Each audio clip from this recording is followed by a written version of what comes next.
Hey everybody, it's Jordan here. Welcome to What About the Game. Today I'm going to be talking about King Oddball on the Nintendo Switch.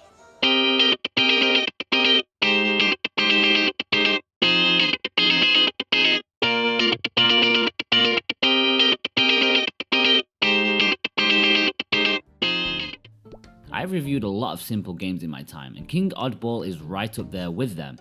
A physics-based puzzle game, this is 10 Tons' take on the genre, popularized by Angry Birds. It's a nice different game from them since their trilogy of twin-stick shooters. You control the titular King Oddball, as he takes on the puny humans and their weapons. As a moonlight ball in the sky, your goal is to take out all of the enemies in each particular stage. And like all physics-based games, it can actually be a little bit more difficult than you'd think. What's interesting about this title though is that it's even more simple than most. King Oddball automatically swings his boulders to and fro, without any input from the player.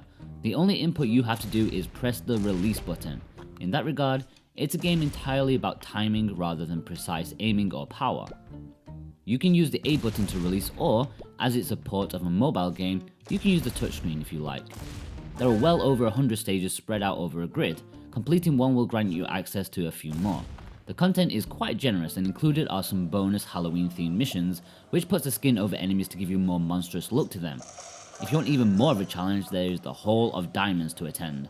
This lets you repeat previous levels, but the requirement is to have at least one stone, this time a diamond, left at the end. Then there are the grenade levels where you have a few grenades to blow things up, which plays fairly differently. As with any game of this kind, it's 50% skill, 50% luck. There's no getting away from that. Even if you think you've timed a throw to perfection, it can still go completely awry.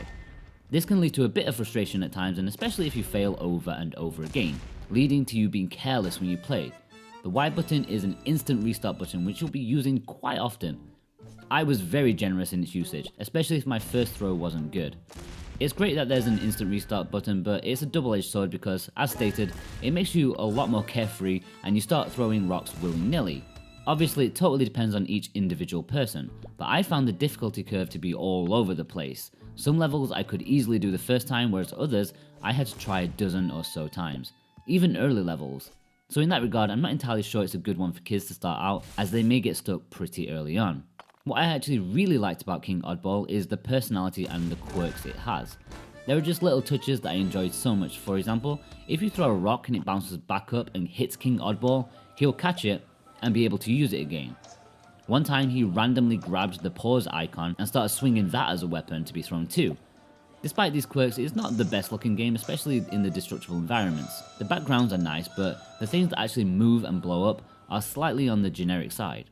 So of course there is the caveat that King Oddball is available on mobile platforms for a cheaper price. Obviously the Switch is slightly more adaptable in the fact that it can be played on TV as well as the portable screen with physical controls. For me, I'm not a phone gamer even in the slightest, so this edition would be a no-brainer. And honestly the price difference isn't that large. I feel a little odd, but King Oddball has got me. It's not every day that I'd give a solid recommendation to a cheapish Angry Birds style game that's available cheaper elsewhere, but today is the day. Obviously these type of games can offer a little bit of frustration and need a bit of luck at times to get places, so it's not for everyone, but I really enjoyed the simplicity that King Oddball offers with its generous content, and I was happy to keep playing level after level, and I'm sure you guys will too. Okay guys, if you've enjoyed this rather short review, then be sure to like and subscribe, that would help me out so much. You can read the full review of King Oddball at whataboutthegame.com, and you can follow me on Facebook and Twitter if you want to. All the links are below. Thanks guys, bye bye.